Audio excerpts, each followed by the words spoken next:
नमस्कार साथियों बिना 143 बिना 80 कराए आपको प्लॉट क्यों नहीं खरीदना चाहिए, चाहे वहां पे आप आवासीय स्टाम्प पे कर रहे हैं। मैं आपको कुछ ऐसे भी उदाहरण दूंगा जिसकी 15 साल बाद 12 साल बाद रजिस्ट्री भी कैंसिल हुई और कई जमीनें राज्य सरकार को निहित हुई केवल 143 और 80 के लिए। ठीक है, अब मैं इसके बारे में सबसे पहले आपको विस्तार से समझाऊंगा। और एक चीज और, आप पहले आदेश देखें। लखनऊ खतौनी वर्ष ये, खाता संख्या 160, खसरा संख्या ये, पूर्व नामांतरण आदेश यानी कि दाखिल खारिज आदेश दिनांक 30/6/2020 निरस्त करते हुए भूमि राज्य सरकार में लगाए जाने हेतु सेवा आख्या प्रेषित में करें। इसमें लगभग 30 से 40 प्लॉट जो है वो राज्य सरकार में लग गए। ठीक है, रजिस्ट्री सब उनकी कैंसिल सबकी। ठीक है, अब चलिए मैं आपको बताता हूं कि 14380 कितना महत्वपूर्ण है, कैसे चेक करें। और दूसरी बात, प्रॉपर्टी डीलर आपको चूना भी लगा रहे हैं भाई। क्यों? क्योंकि 80 का आदेश कंडीशनल होता है। 80 का आदेश कई बार आवेदन दिखा देते हैं वो भी मैं आपको बताऊंगा चेक कैसे करें। साथियों, सबसे पहले आप एक आदेश देखिए। ठीक है, ये आदेश 14380 से रिलेटेड है। एक चीज और, अगर आप बेहतर कानूनी सलाह लेना चाहते हैं किसी मैटर पर, या आप कोई प्रॉपर्टी खरीदने जा रहे हैं, कंसल्टेशन करने जा रहे हैं, या डॉक्यूमेंट चेक करवाना चाह रहे हैं कि इसमें 14380 सेक्शन 98 116 117, ठीक है, डबल रजिस्ट्री, अंश से अधिक विक्रय एसेक्ट्रा, मतलब जमीन फर्जी वगैरह तो नहीं है, आप डॉक्यूमेंट्स भी चेक करवा सकते हैं। कॉन्टैक्ट नंबर वीडियो के डिस्क्रिप्शन में हमारा मिल जाएगा। यहां पे क्या लिखा है अब देखिए। ये प्रॉपर्टी डीलर एडवोकेट गुमराह क्या कर रहा है आपको वो देख लीजिए, वो मैं आपको सबसे पहले बताऊं। जैसे मान लीजिए ये प्रॉपर्टी डीलर ये प्लॉट बेच रहा है आपको। ठीक है, ये प्लॉट्स बेच रहे हैं आपको। ठीक है ना, ये इसी प्रकार से कॉलोनाइजर कॉलोनी काटते हैं। अब जब आप इसकी रजिस्ट्री करवा रहे होते हैं तो प्रॉपर्टी डीलर क्या कहता है, अरे सेक्शन 8143 की क्या जरूरत है, कोई जरूरत नहीं है, इस पे आप आबादी का स्टाम्प पे कर दीजिए।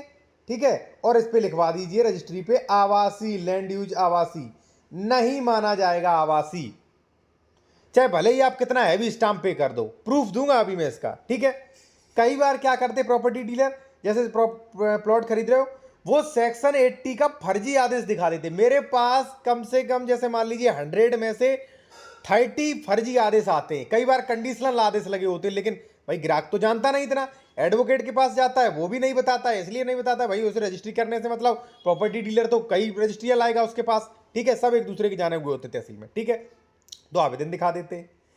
अब देखिए, अगर आपने 14380 की अगर जमीन खरीदी, चाहे वहां मान लीजिए कितना भी आवासीय स्टाम्प पे कर दीजिए, भले ही आवासीय लिखवा दीजिए, वो भूमि का लैंड यूज चेंज नहीं हुआ है। अब कैसे? आदेश देखिए आप, एक बाजार मूल्य का निर्धारण कृषि भूमि पर स्टाम्प शुल्क, जब तक उत्तर प्रदेश जमींदारी विनाश भूव्यवस्था अधिनियम की धारा 143 के अधीन अंतर्गत सक्षम अधिकारी द्वारा घोषणा नहीं की जाती है, तब तक कृषि भूमि को आवासीय यानी कि वाणिज्यिक घोषित होने की अवधारणा नहीं की जा सकती है। कृषि भूमि यह कहते हुए स्टाम्प शुल्क आरोपित नहीं किया जा सकता है कि वह आवासीय अथवा वाणिज्यिक भूमि है।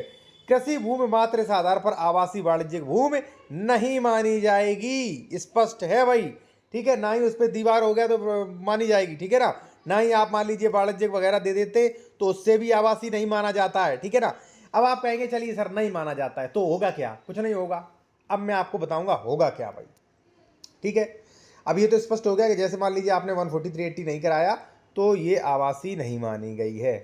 ठीक है, एक चीज़ मैं फिर कहूँगा, अगर आप बेहतर कानूनी सलाह लेना चाहते हैं, ठीक है, या डॉक्यूमेंट्स चेक करवाना चाहते हैं कि ज़मीन विवादित वगैरह तो नहीं है, फर्जी प्लॉट तो नहीं है, तो चेक करवा सकते हैं। कॉन्टैक्ट नंबर वीडियो के डिस्क्रिप्शन में मिल जाएगा साथियों। ठीक है, अब देखिए, मान लीजिए ये बंदा प्रॉपर्टी डीलिंग कर रहा है, इस पर 14380 नहीं कराया है। ठीक है, आपने एक नंबर प्लॉट ये खरीद लिया, दूसरा नंबर ये किसी का है। ठीक है, तो यहाँ पे सबसे बड़ी दिक्कत ये होगी कि लैंड यूज़ चेंज नहीं हुआ, निर्माण वगैरह करोगे तो भी अथॉरिटी रोक देगी।